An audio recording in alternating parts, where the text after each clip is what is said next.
Hi, Bobby. Come back home.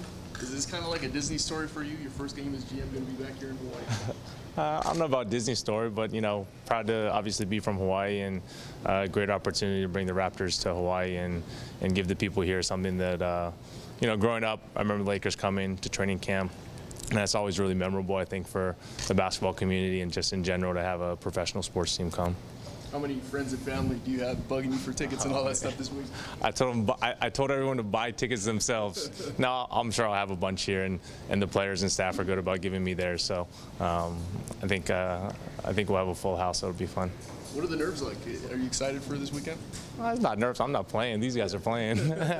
I'm just, you know, I think more than anything, it's, you know, being proud to be from here. I think I want everyone to have a good time, and I want to make sure that you know, they walk away feeling like it was a very memorable experience for them.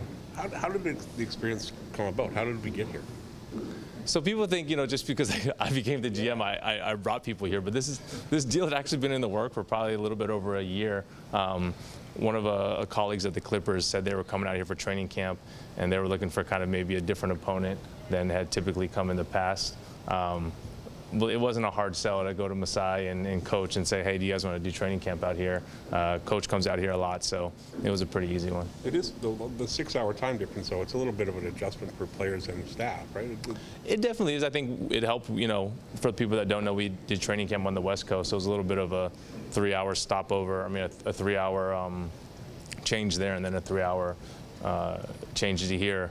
Having said that, I think we were all up at 5 a.m. this morning at the hotel, you know, working out and running on the beach. So yeah, if you had gone 6 hours east to Europe, they would have probably built in more time for you guys off.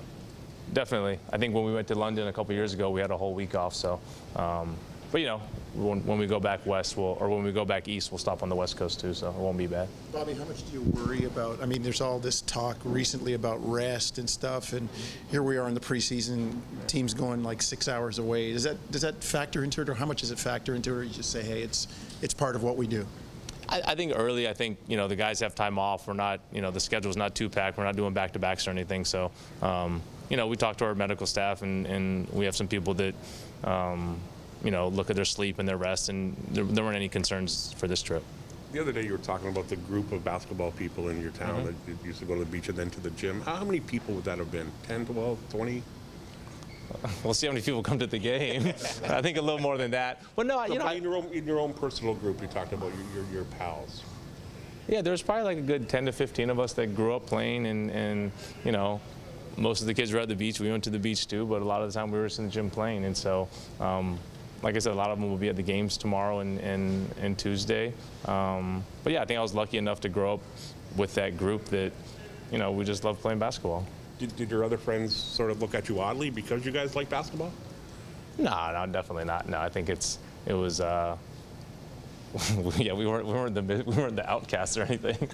Well, you were different though from most of the football players. No, yeah, I agree. Yeah. I don't know. Like I said, maybe it was the right era that we all grew up when we played, but basketball was a big thing, at least in our world, in our minds, and yeah, I don't think there was anything like that. As a kid growing up in Kailua, did you ever entertain a thought like this, where you could reach this point, or did you have any kind of dream like that?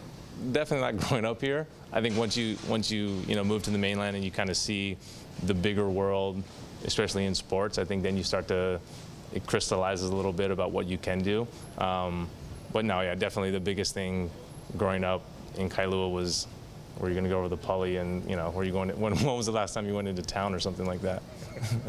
What kind of opportunity is this to grow the game here locally? I think it's great. You know, so many people have reached out to me about, you know, coming to the game. Can they meet the players? So there's definitely, you know, the community that I grew up with, and they have kids, and they want to be part of it.